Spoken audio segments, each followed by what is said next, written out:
നമസ്കാരം. ഇത്രയും കാലം ഓല ഇലക്ട്രിക് സ്കൂട്ടറിന് ഒരു താക്കോൽ ഉണ്ടായിരുന്നില്ല എന്ന് നമുക്ക് അറിയാവുന്ന കാര്യമാണ് അല്ലേ?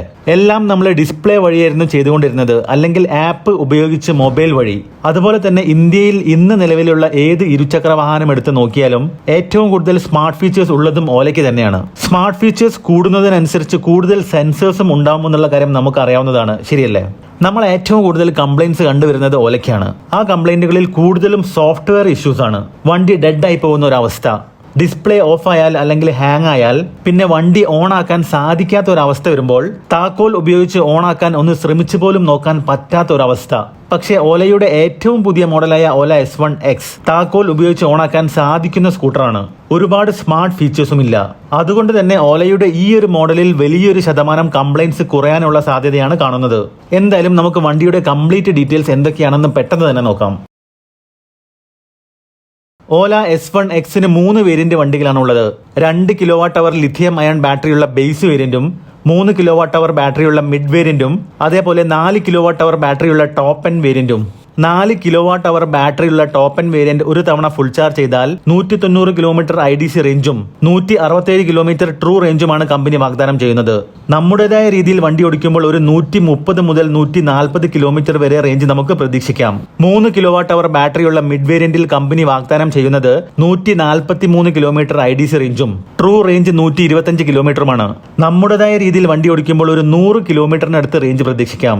അതേപോലെ 2 kWh ബാറ്ററിയുള്ള ബേസ് വേരിയന്റിൽ കമ്പനി വാഗ്ദാനം ചെയ്യുന്നത് 95 കിലോമീറ്റർ IDC റേഞ്ചും 85 കിലോമീറ്റർ ട്രൂ റേഞ്ചുമാണ്.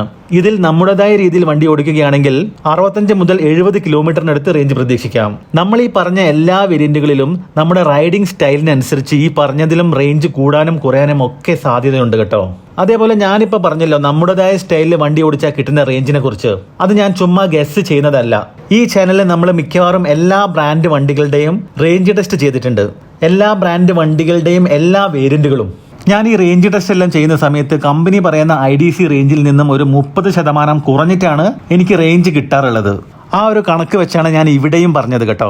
ഇനിയിപ്പോൾ നമ്മൾ ബാറ്ററി ചാർജ് ചെയ്യുന്ന സമയത്തിന്റെ കാര്യത്തിലേക്ക് വരികയാണെങ്കിൽ 500 kW ചാർജർ ഉപയോഗിച്ച് 2 kWh ബാറ്ററിയുള്ള ബേസ് വേരിയന്റിൽ ബാറ്ററി ഫുൾ ചാർജ് ചെയ്യാൻ ഏകദേശം 5 മണിക്കൂറും അതേ ചാർജറിൽ തന്നെ 3 kWh ബാറ്ററിയുള്ള മിഡ് വേരിയന്റിൽ ബാറ്ററി ഫുൾ ചാർജ് ചെയ്യാൻ ഏകദേശം 7.5 മണിക്കൂറും അതേപോലെ ടോപ്പ് എൻഡ് വേരിയന്റായ 4 kWh ബാറ്ററിയുള്ള വേരിയന്റിൽ 700 kW ചാർജർ ഉപയോഗിച്ച് ബാറ്ററി ഫുൾ ചാർജ് ചെയ്യാൻ ഏകദേശം 6.5 മണിക്കൂറാണ് വേണ്ടത്.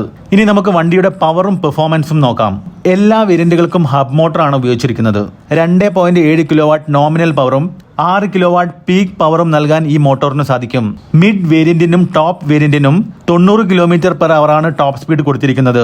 പക്ഷേ ബേസ് മോഡലിന്റെ ടോപ്പ് സ്പീഡ് 85 km/h ആണ്. അതേപോലെ എക്കോ, നോർമൽ, സ്പോർട്സ് എന്നീ റൈഡിംഗ് മോഡുകളും റിവേഴ്സ് മോഡും എല്ലാ വേരിയന്റുകളിലും കൊടുത്തിട്ടുണ്ട്. ഇനിയിപ്പോൾ നമ്മൾ ആക്സിലറേഷന്റെ കാര്യം നോക്കുകയാണെങ്കിൽ ബേസ് മോഡലിന് 0 മുതൽ 40 km/h സ്പീഡ് മറികടക്കാൻ 4.1 സെക്കൻഡ്സ് ആണ് വേണ്ടത്.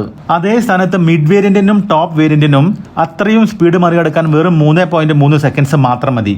3 വേരിയന്റുകളിലും 34 ലിറ്ററിന്റെ ബൂട്ട് സ്പേസ് തന്നെയാണ് കൊടുത്തിരിക്കുന്നത്. അതേപോലെ 4.3 ഇഞ്ചസിന്റെ സെഗ്മെന്റൽ LCD സ്ക്രീനുകളാണ് എല്ലാ വേരിയന്റുകളിലും കൊടുത്തിരിക്കുന്നത്. ഒന്നും ടച്ച് സ്ക്രീൻ അല്ല. മുന്നിലും പിന്നിലും 12 ഇഞ്ചസിന്റെ ട്യൂബ്ലെസ് ടയറുകളും ഡ്രം ബ്രേക്കുകളുമാണ് കൊടുത്തിരിക്കുന്നത്. സസ്പെൻഷന്റെ കാര്യത്തിലേക്ക് വരുമ്പോൾ മുന്നിൽ ഡുവൽ ടെലിസ്കോപ്പിക് ഷോക്ക് അബ്സോർബറും പിന്നിൽ ട്വിൻ കോയിൽ ഷോക്ക് അബ്സോർബറുമാണ് കൊടുത്തിരിക്കുന്നത്. 7 കളറുകളിലാണ് ഓല S1X ഇറങ്ങുന്നത്. എല്ലാം ഡുവൽ ടോൺ ആണ്. Cruise control, predictive maintenance, OTA updates, app connectivity, side stand sensor, USB charging port, fast charging, അതുപോലെ വളരെ ലിമിറ്റഡ് ആയിട്ടുള്ള ഫീച്ചറുകൾ മാത്രമേ ഓല S1X വേരിയന്റുകളിൽ നൽകിയിട്ടുള്ളൂ. റോഡ് സൈഡ് അസിസ്റ്റൻസും നിങ്ങൾക്ക് ലഭിക്കും. ഒരു കണക്കിന് കൂടുതൽ ഫീച്ചേഴ്സ് ഒന്നും ഇല്ലാത്തതും അതുപോലെ തന്നെ താക്കോൽ ഉള്ളതുകൊണ്ടും ഓലയുടെ സോഫ്റ്റ്വെയർ കാരണം ഉണ്ടാവുന്ന കംപ്ലൈൻറ്റ്സ് ഒരുപാട് കുറയാനുള്ള സാധ്യതയാണ് കാണുന്നത്. മനുഷ്യനിർമ്മിതമായ ലോകത്തിലെ ഏത് വാഹനം എടുത്ത് നോക്കിയാലും എന്തെങ്കിലുമൊക്കെ കംപ്ലൈൻറ്റ്സ് ഇല്ലാത്ത വണ്ടികൾ ഉണ്ടാവില്ല, ശരിയല്ലേ? കംപ്ലൈൻറ്റ്സ് മാക്സിമം കുറയ്ക്കാന്നുള്ളതാണ് എല്ലാ കമ്പനികൾക്കും ചെയ്യാനുള്ളത്. ഓല ഇപ്പോൾ ചെയ്തുകൊണ്ടിരിക്കുന്നതും അത് തന്നെയാണ്. സത്യം പറഞ്ഞു കഴിഞ്ഞിട്ടുണ്ടെങ്കിൽ ഓല S1Xന്റെ വില അതുപോലെ തന്നെ വാറണ്ടി ശരിക്കും ഞെട്ടിക്കുന്നത് തന്നെയാണ്. 8 വർഷം അല്ലെങ്കിൽ 80,000 കിലോമീറ്ററാണ് കമ്പനി ബാറ്ററിക്ക് വാറണ്ടി നൽകിയിരിക്കുന്നത്. ഇനിയിപ്പോൾ നമ്മൾ വിലയുടെ കാര്യം നോക്കുകയാണെങ്കിൽ 2 kWh ബേസ് വേരിയന്റിന്റെ എക്സ് ഷോറൂം വില വരുന്നത് 70,000 രൂപയാണ്. 3 കിലോ വാട്ട് അവർ മിഡ് വേരിയന്റിന്റെ എക്സ് ഷോറൂം വില വരുന്നത് 85,000 രൂപയും അതുപോലെ തന്നെ 4 കിലോ വാട്ട് അവർ ടോപ്പ് എൻഡ് വേരിയന്റിന്റെ എക്സ് ഷോറൂം വില വരുന്നത് 1 ലക്ഷം രൂപയുമാണ്. വണ്ടി പക്ഷേ റോഡിൽ ഇറങ്ങുന്ന സമയത്ത് നമ്മൾ ഈ പറഞ്ഞ എല്ലാ വേരിയന്റുകളുടെയും എക്സ് ഷോറൂം പ്രൈസിന്റെ കൂടെ ഏകദേശം ഒരു 15,000 രൂപയ്ക്ക് അടുത്ത് കൂടുതൽ കാണേണ്ടി വരും കേട്ടോ. മാത്രമല്ല നമ്മളിപ്പോൾ പറഞ്ഞിരിക്കുന്നത് ഇൻട്രൊഡക്ടറി പ്രൈസ് ആണ്, പിന്നീട് വില കൂടാൻ സാധ്യതയുണ്ടെന്ന് അർത്ഥം. എന്തൊക്കെ തന്നെയാണെങ്കിലും ഇപ്പം ആകെ ഒരു സങ്കടം മാത്രമേ ഉള്ളൂ. ഈ വണ്ടി ആദ്യമേ ബുക്ക് ചെയ്ത് രജിസ്ട്രേഷൻ പ്രോസസ് ഒക്കെ തുടങ്ങിയവർക്ക് 10,000 രൂപ നഷ്ടമായിരിക്കും. കാരണം അത്രയും രൂപ അവർ കുറച്ച് കാര്യം ഇന്നലെ പെട്ടെന്നാണ് അറിയിച്ചിരിക്കുന്നത്. അതേപോലെ ഞാൻ മുമ്പ് ചോദിക്കണമെന്ന് വിചാരിച്ചൊരു കാര്യം ഉണ്ടായിരുന്നു. എന്തുകൊണ്ടാണ് പഴയ കസ്റ്റമേഴ്സിന് 8 വർഷം ബാറ്ററിക്ക് വാറണ്ടി നൽകാത്തത്? പുതിയ വണ്ടികൾക്ക് പുതിയ ബാറ്ററി ടെക്നോളജി ആണെങ്കിൽ ഓക്കെ, പഴയ ബാറ്ററി ടെക്നോളജി തന്നെയാണ് ഓല ഇപ്പോഴും ഉപയോഗിക്കുന്നതെങ്കിൽ തീർച്ചയായും പഴയ കസ്റ്റമേഴ്സിനും 8 വർഷം വാറണ്ടി നൽകേണ്ടതല്ലേ? ഒരു വണ്ടി റിവ്യൂ ചെയ്യുന്ന ഒരാളെന്ന നിലയിൽ ഓല S1 Xനെ കുറിച്ച് വ്യക്തമായ ഒരു അഭിപ്രായം പറയണമെങ്കിൽ വണ്ടി റോഡിലിറങ്ങി ഏറ്റവും ചുരുങ്ങിയത് ഒരു 10,000 കിലോമീറ്ററെങ്കിലും ഓടണം. അതേപോലെ കസ്റ്റമേഴ്സിന്റെ റിവ്യൂ എല്ലാം ശരിക്കും അറിയണം. ഈ ഒരു ഓല S1 Xന്റെ കാര്യത്തിൽ ചെറിയൊരു പ്രതീക്ഷ ഉണ്ടെങ്കിലും ഇവരുടെ സർവീസ് ഇപ്പോഴും മോശമായി തന്നെയാണ് തുടരുന്നത് എന്നാണ് കസ്റ്റമേഴ്സിന്റെ അഭിപ്രായം. ബിൽഡ് ക്വാളിറ്റിയുടെ കാര്യം പിന്നെ നിങ്ങൾക്ക് എല്ലാവർക്കും അറിയാവുന്നതാണ്. ഇറങ്ങിയ അന്ന് മുതൽ ഇന്ന് വരെ ഒരേ ക്വാളിറ്റിയാണ്. സത്യം പറഞ്ഞാൽ ഓലയുടെ ബിൽഡ് ക്വാളിറ്റിയിൽ കസ്റ്റമേഴ്സ് ആരും ഹാപ്പിയല്ല. പണ്ട് റിലയൻസ് ചെയ്തൊരു മാർക്കറ്റിംഗ് ടെക്നിക്ക് ഉണ്ടായിരുന്നു, നിങ്ങൾക്ക് എല്ലാവർക്കും ഓർമ്മയുണ്ടാവും. വെറും 500 രൂപയ്ക്ക് ഫോണും അതുപോലെ തന്നെ ഫ്രീ കണക്ഷനും ഒക്കെ അവർ കൊടുത്തിട്ടുണ്ടായിരുന്നു. എന്നിട്ട് അവർ മാർക്കറ്റ് ലീഡറായി. ഇനിയിപ്പം അതേ ഒരു ടെക്നിക്ക് തന്നെയായിരിക്കും ഓലയും പരീക്ഷിക്കാൻ പോകുന്നത് എന്നൊരു സംശയം ഇല്ലാതില്ല അല്ലേ? ഓല ചിലപ്പം ഇനിയും വില കുറച്ചാലോ? കാത്തിരുന്ന് നോക്കാല്ലേ, ചിലപ്പോൾ ഒരു ബിരിയാണി കിട്ടിയാലോ?